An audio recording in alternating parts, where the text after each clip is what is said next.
Well, good morning. It's a beautiful day. It is a beautiful day. It's a beautiful day. Hey, if you're a guest here, if I don't know you, I'm Naeem, one of the pastors here. Excited. If you're wondering what ethnicity I am, I'm Pakistani, not Latino. Just so you know. Also, those of you who are watching on live stream, we'd love to welcome you. But I need your help. Can we do that? Can we just make some noise for these guys who are joining us all over the U.S. and the world? Yes, glad you're here with us. So we're starting a brand new conversation on emotions. Anyone who would just care to admit you're emotional? Anybody? Yes. This service particularly is the most emotional service. It just is. You guys are loud. You guys are responsive. I love it. And so have you ever used emojis? Anybody? Yes. So what if we combined them? We combined them and we're going to talk about emotions, right? Or emotions. Or how do you say this? Emojions. Right, so we just made up a new word called emojions, just for you. But this whole idea really is like, we are emotional people. We talk about it. We deal with it. And what do the scriptures have to talk about? What do they say about it? Because we have all kinds of emotions, everybody. So like last week, I kind of promoted the series, and I said, hey, this week I was going to talk about anger. And so I said, hey, raise your hand if you deal with anger or have anger issues. And almost no one admitted. So this morning I'm changing it. We're talking about denial. That's what we're going to talk about. No, we're not. But we are going to talk about anger. And the truth is that we all deal with emotions, and God has a lot to say about it. In fact, God is emotional. He is sad when something bad happens. He gets mad when injustice takes place. He feels joy when we do amazing things and we're happy. I mean, God comforts us, and the way He comforts us is because He can relate to us emotionally, and you need to know that. And so what we're going to do is we're going to talk about some issues. Anger is this morning's issue, and talk about, for the next 7 weeks, about different kinds of emotions. Next week, we've got Greg Surratt in the house. Who is Greg Surratt? He is my pastor. We were on staff at a church called Seacoast Church for about 8 years. We belonged to the church for more than 10 years and kind of grew up in that church. He's the founding pastor of that church. He's also the president of the ARC, which is a church planting organization that helps plant hundreds of churches. So he's going to be here. It's going to be pretty awesome. Don't miss that. And here's the other thing. We're going to talk about different issues. He's going to talk about one as well. And so this morning, though, let's really dive into anger. Anger. How angry are you, and what triggers your anger? How about traffic? Hunger. Anybody? Like demons come out. How about a lack of sleep, people? Up there, yeah. Lack of sleep. Oh my goodness. I remember it was in the middle of the night. This was like 15 years ago, okay? And we got our first cat. Anyways, it was lack of sleep, all that. She was all up, like getting on my face. I grabbed her and I tossed her. My daughter still does not forgive me of that. She wasn't even born. But she heard the story. You do crazy things when you're angry and you want to apologize. It's a mess. So in talking about emojis, what best describes your anger level? Number one, this is your basic one, right? This is your basic. You sent that, right, to people. I'm angry. Next level is this right here. This is next level. I am fuming. I don't need a tissue. I'm fuming. No, I am fuming. How about this one right here? This is fun. This is crazy. This is like, oh my gosh. What's going on? How about this one right here? Oh, this is like, this is the one that you're like so mad in traffic, you've stepped out of the car. You're walking up to that person. Yeah, that's it. And then this one best describes how I think my kids feel, right? This right here. Fine. I can't have ice cream? Fine. I gotta go to bed right now? Fine. The truth is, we all deal with anger in different ways. We all have different levels of anger. It's one thing, though, to be angry at times, be mad. And depending on where you are in life, age, stage in life, I mean, you can control it, even personality. You can control it. You can relate to it. But it's a totally different thing being mad at times versus being an angry person. And you've met people. You're like, dude, you're just angry. Like, girl, you don't want to say, girl, you have issues, but you're like, girl, are you crazy? There's a lot of crazy in there. And it's fueled by anger. And you're like, I don't even want to do that. I don't know what to do. You need something. You need something. Because, the problem, though, with anger is once it goes inside, it stays inside, it kind of grows within us. And it wants to take over. And it wants to actually come out. And so you can't really contain anger. You have to kind of deal with it. But you got to know where your level is and what are you an angry person? Is there a deeper thing or is it surface level issues? And now, what's really confusing about the scriptures is because when you're a Christian, or if you're in this kind of environment, you kind of are told, hey, you're supposed to be a nice guy. Like Jesus is a nice guy. He's like, if you're going to be a Christian, you have to be nice. Now, the truth of the matter is Jesus called people names. He called them vipers. Remember that? He called them hypocrites. He got ticked off. He did. And then, if you read the scriptures, there are certain scriptures that talk about how when you are angry, don't sin. So it's not like a sin to be angry, but in the middle of that, you can actually get angry and not sin. What does it look like? What does it mean? This first passage of scripture is what I'm talking about. See, here's what it says here. So the first passage it says in Ephesians, it says, go ahead and be angry. And some of you guys are like, thank you. You're turning to your spouse and you're like, right? I'm right again. Okay? Don't say that, by the way. Don't do that. Don't. You'll do well to be angry, but don't use your anger as fuel for revenge. And don't stay angry. Don't go to bed angry. Don't give the devil that kind of foothold in your life. Here, the writer is saying, listen, it's very practical, super practical, that we all get angry. And in your anger, there's certain things you can do. You can decide to stay angry or not be angry. You can decide to go to bed angry in terms of like keep it within you and just keep it letting it fester. Or you can do something else about it. And by the way, it's also spiritual. It's also spiritual. That there's an enemy, there's the devil, and he wants to actually breed anger in you, and he wants you to become a different kind of person. And if you allow anger in you, it will change you, and you will actually become more like what the devil wants. So he brings practical and spiritual. What does it look like? So here's what I want to do. I want to talk about a guy named Moses. Very spiritual guy in a sense that we use him, we talk about him, we teach him in conferences, in churches, because his story is profound. He's a leader, spiritual leader. If you know the story, if you don't, here's the deal. He's that guy. Remember that story of yo, let my people go? That's Moses. That's Moses. So basically the story is that Moses is called by God. He is a Jewish guy, but he was born Jewish, but actually raised in Egyptian household. And if you know the story, they were killing babies, and he survived, and then he ends up actually going back to Egypt and rescuing his whole generation and his tribe. And the Exodus, you probably saw the Disney movie, come on, okay? And they took him out, and he roams the desert for 40 years plus or more, and then he takes them to a place, and the place is called the Promised Land, right? That's the story. Moses takes people into the Promised Land. But did you know that Moses never got to go into the Promised Land? No, not like he didn't have energy. No, it's not like he got tired. No, he didn't. It's not like he died. He was too old. No. No, God said, you're not going. You're not going. You're not going into the Promised Land. I know you led them, but you're not going into the Promised Land. Now, so here's the incident. Okay, the incident is that this huge trip that Moses has been on.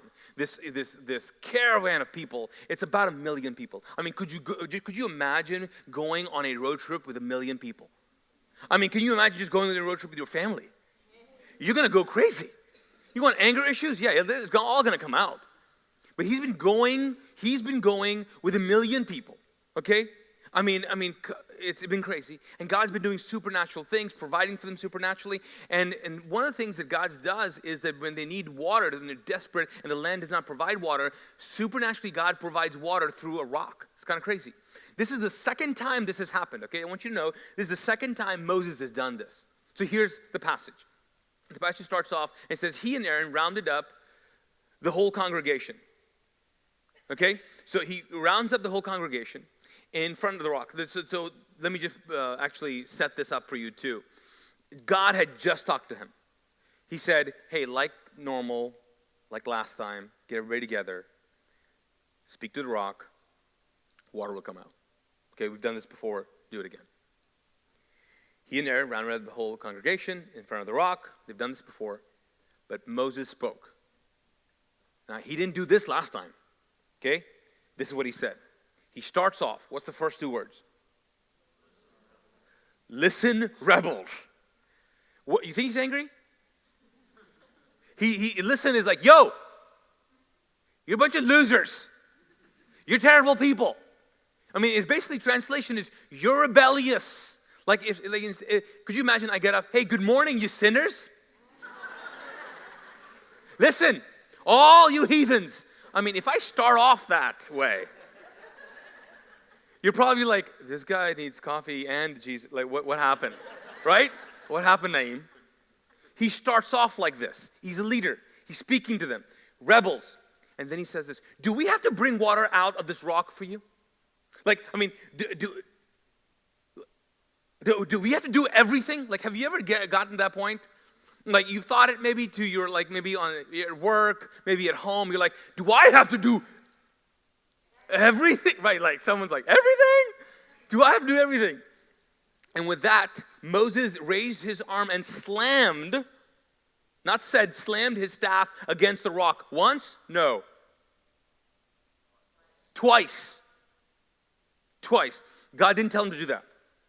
God said, just speak to the rock, water will come out, let people know that I'm providing for them. He goes, you rebels, you're terrible people, I gotta do everything over here. He keeps hitting the rock. People are like, what is going on? Water does come out. Water comes out. Next passage. Water poured out, congregation and cattle drank. So the deal was done, it worked. Then God said to Moses and Aaron, because you didn't trust me, didn't treat me with holy reverence in front of the people of Israel, which means, translation, you did not represent my heart, you too are not going to lead them into what? The promised land that I am giving them. He's saying you're not doing it. Now, again, picture yourself in this situation. You've been on a road trip from hell. Okay? With 1 million people that you don't even like. Okay? They're all complaining about stuff. Everyone wants to go to the bathroom all the time. Okay? I mean, literally, if you have 1 million people, just do the math. Everybody's going to the bathroom every second of the day. Okay? So you're like, what? You're gonna have to blow off some steam, right? You're gonna be like, oh my goodness. You're gonna freak out a little bit. So God should have said, hey, you know what? I totally get it. Grace. That's all right. You've been doing this whole promised land thing for like, I don't even know. I forgot how long. It's been so long. You were a young guy. You're old now. You're almost 80 years old now. I'll tell you what. Don't hit the rock. Rock's fine. No harm, no foul. Just come on in. It's okay. Just don't do it again. He should have done that. He didn't. God says, enough. You're not going to do this. You're not going to do this anymore.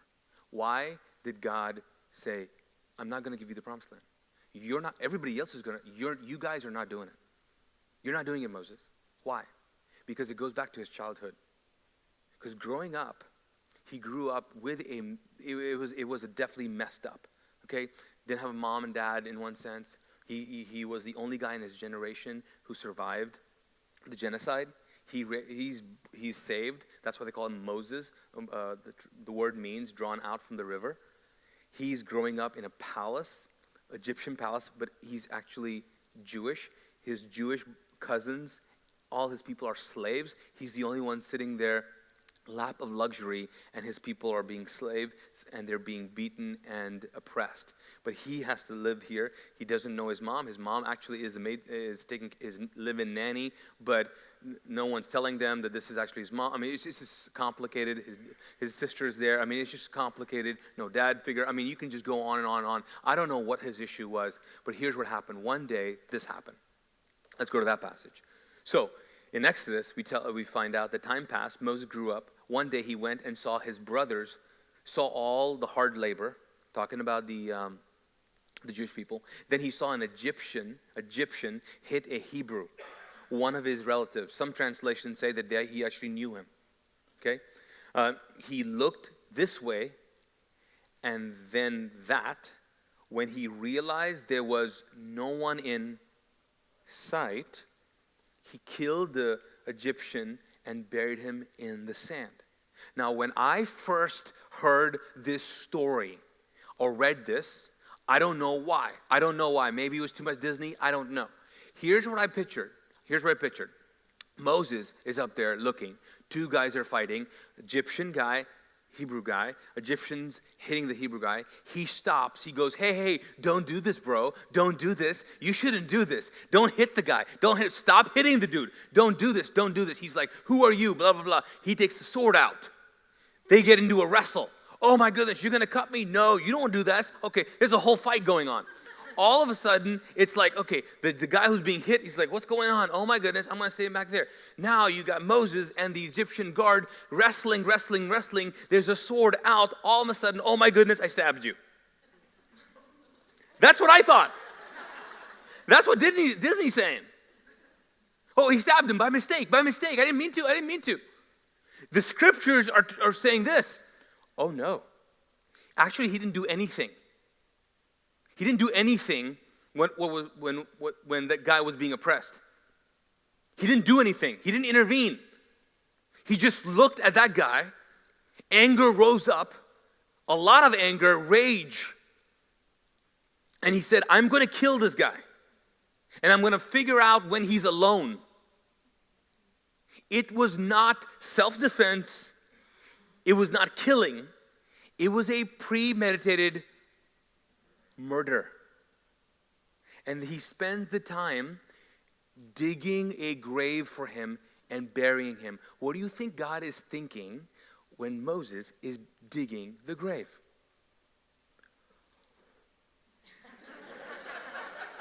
I have never been wrong, but I think this is not our guy. Not our guy. Right? He's like, oh no. Oh, is there another Moses? What do you think Moses is thinking? He has guilt. Does he? I don't know. Shame? I don't know. What he has? He's got serious anger issues though. And then what he does? He takes off. And then God follows him and calls him to something bigger. But there's an issue deep inside of him. Rage and anger of murdering a guy. His issue is not, I messed up and I said something I shouldn't have said. No, I have so much rage in me that I will kill someone just to make it right. Or just to feel like I've done justice. Or just to figure this out. So, fast forward, he's 80 years old, and God says, when you hit that rock, what I told you not to hit, you killed another guy again. You have had this issue, Moses, for 80 plus years. You haven't done anything with it. I'm sorry, you cannot lead my people. You can't. You might think that all the good you do justifies your character flaw. It doesn't. I'm sorry. It doesn't. All the good, all the righteous things, all the good you do for me does not negate the fact that you have a serious character flaw. You have a deep issue that you did not fix. You've never fixed it. You've always been. You don't get just mad. You are an angry soul. And anger is living inside of you and it's coming out. You can't do it. Here's the question. What is your anger keeping you from? What is that promised land? Because for some of us, the reason why you're not living the life that you're living, that you want to live, is because of that issue. It's not just you get mad. You have anger issues. They're deep-rooted issues. Here's the good question. Here's a question you can ask yourself. Where is this anger coming from, and where is it taking me? Where is this anger coming from, and where is it taking me?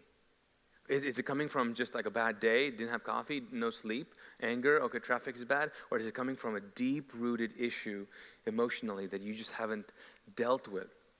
And you take it out on people, because you will take it out on people. You will take it out on people. See, the solution to this this whole anger issue is actually this, is that you and I need to use anger as a tool and not as a weapon. Use anger as a tool and not as a weapon. If you have a deep-rooted anger issue, you are going to punish the people around you. You're going to do it verbally. You're going to do it physically. You're going to do it. Anger can't be contained. It will come out of you. And you will not just say things, you will do things. You might regret them, but because you have never dealt with it, there will be another incident and another and another and another because you have not dealt with this. And all you need to know to do is use anger as a weapon. See, there's a quote here talking about what we do to other people. You see, anger is a secondary emotion. It's not the first one. So when you verbalize, I'm angry, well, that's the second thing you felt, or the third. The first thing you probably felt was annoyance, frustration, letdown. You felt something else. Anger is a second emotion. And so here's what happens. You feel insecure. You feel like you're being attacked. You feel like people are making fun of you. You feel something. That's your first emotion. But there has got to be, you have to be emotionally strong enough to be able to actually deal with that. Because if you don't comfort yourself, you will allow anger to take you to a different place. And you'll use it as a weapon. Here's a quote. This is interesting. It says, if we can't comfort ourselves through self-validation, right? If you can't comfort yourself when you feel defensive and you feel angry and all that, here's what you do. We'll need to do it through what? Invalidating others. That's the only thing we know to do because we're using anger as a weapon. And the weapon is to protect ourselves. Like we have to feel good, but we don't know how to do that. So we just abuse other people. And eventually you'll abuse yourself. People always do. Because anger can go inward as well. So what does it mean to use anger as a tool? Here's a great scenario. So Jesus dealt with, he was an emotional guy. I mean, he cried when people died. He felt emotion. He felt passion. He felt angry. And Jesus dealt with anger. I mean, he dealt with anger, especially with the injustice of religious leaders when they would talk about God a certain way. And he was like, what are you doing? You're vipers. You're hypocrites. You're telling people about this kind of God. This is not the God. I mean, he was really passionate about some things. Now, his anger is what I want us to kind of look at. And basically, the anger was used as a tool. It's this passion that you have. It's this anger that you have against injustice. It's anger that you have like, no one should go through this. This should not be. This world should be a better place. We should be more cautious of this. There's this passion inside of you that says, this is wrong and we need to make it right. See, that's the anger that you need to understand and you need to tap into and use it as a tool.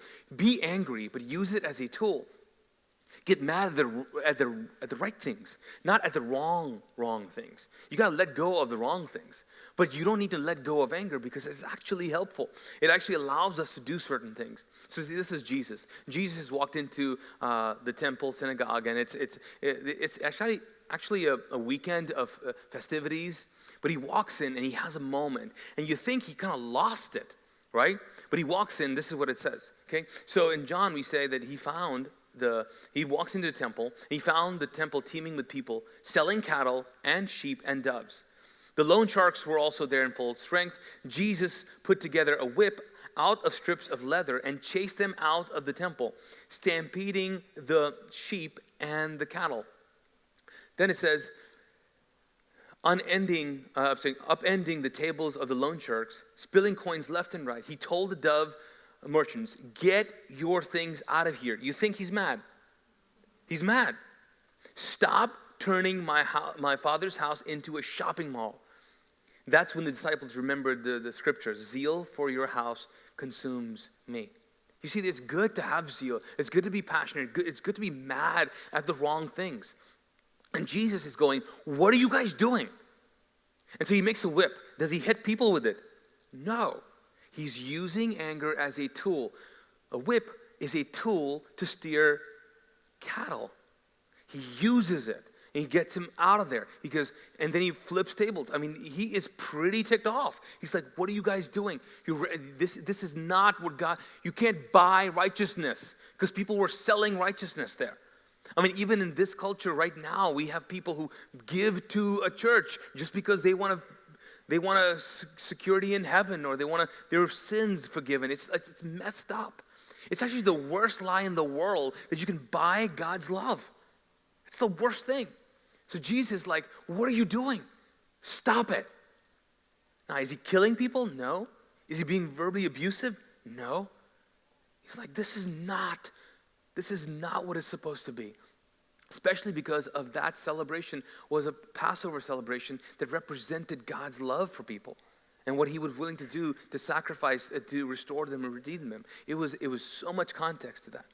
So, what do we learn from this? What we learn from this is that can we identify where our anger is coming from? Where is it taking us? Because it'll take us to good places. It'll take us to where we want to go. It'll drive us to do the right thing if we use it as a what? Tool, and not a weapon. Not a weapon. But let me just tell you, as we close, let me tell you this. Some of us are not going to help ourselves but to use anger as a weapon. And the reason is because I don't know where your level is. I mean, it might be outward, violent. You might just be verbally, just abusive, or you might just say some things and you cuss a lot, and it's not like funny. It's like, oh my gosh, dark place. It's like you're just angry. And the deal is that anger lives in you. And you've allowed anger to kind of, like in one sense, the scripture says you've gone to bed with anger. You're pretty intimate with anger. And it's inside of you. And I just want to tell you, what anger, when it lives inside of you, you know what it says? It says to your soul, people owe you. The world owes you. That person owes you an apology. That person owes you your childhood. That person owes you another relationship. That person owes you a dream that was lost. Your ex-spouse robbed you from a great experience, and they owe you. And for some of us, it's like, God, you owe me. You allowed me to go through this, or you just did this, and I am angry. Anger always says, someone owes you. Someone owes you a big debt. And that's why we're angry. That's why we're like, we can't help it. Because we're like, God, you want to do something, you don't even know what to do. The only solution to that, though, is if you have the courage, or courage and the commitment, and you've processed this, to say, okay, here's what I'm going to do. I'm just going to tell my soul this. I'm going to tell the person this. You don't owe me anything. You wronged me. You hurt me. You messed up a lot of things, but you don't owe me. You don't have to pay me back. This happened, you don't owe me. You said this, you don't owe me. Mom, you don't owe me. Dad, you weren't there, you don't owe me. You don't owe me. God, you don't owe me. You don't owe me. When you say to anger, when we tell others in response to anger, you don't owe me. What you tell anger is, you don't own me. Because that's the only way to release it. Is you go, I'm letting you off the hook. I'm letting you off the hook. It was horrible, and I'm crying about this, and I can't believe you did this, and I can't believe this happened. That person, you don't owe me. I'm done. That's the only way you and I are going to allow the Holy Spirit to speak into us and restore us. See, God doesn't have grace, or let me just say this. As much as you pray, there's one thing God will not do. He's not going to fix your past. He's never done it. Out of all the miracles, he's never gone back and fixed someone's past. The miracles, the grace is for today. It's for today. He says, but I will give you the power to, I get all the grace in the world today. You want a miracle? I can give it to you today. I can't give it to you. I can't give you yesterday. I can give you the power to make today meaningful. I can give you grace today, the strength you need to make the right call today. I can forgive you today. I can give you the grace to go back to that person that you wronged and said, I'm sorry. I'm so sorry. I'm so sorry. God will give you all the power you need today. But he can't fix tomorrow, yesterday. So today, some of us, we just need to go. Maybe you can write it down. You don't owe me. You don't owe me. You don't owe me. I don't need an apology. I would love an apology. In fact, I would love for you to feel how the way you made me feel. But you know what? I'm not going to hold on to that, because that's just holding on to anger. I'm going to let it go. And for others of us, we just need the courage to say, hey, you know what? I've been a jerk, and I have anger issues, and I need to help, and I'm sorry. That's when we become the people that God created us to be. That's when we allow the Holy Spirit to actually move inside of us. It starts with us willing to do that. So this morning, I don't know where you are, but you need to do one of those two things. And as we sing today, maybe you'll sing this song, you'll stand, maybe you'll sit and just kind of go, okay, I'm going to do some business. I'm going to get it. I'm going to have a face-to-face with God. Maybe you're going to go light a candle for that person you just forgave today. Today, you're going to be like, I'm not holding onto something. I'm actually just praying for them. I'm going to go to the cross. I'm going to get prayed for. I'm going to go receive communion. But let's deal with this. Let's deal with this together. Let's not allow anger to own us. Let me pray for us.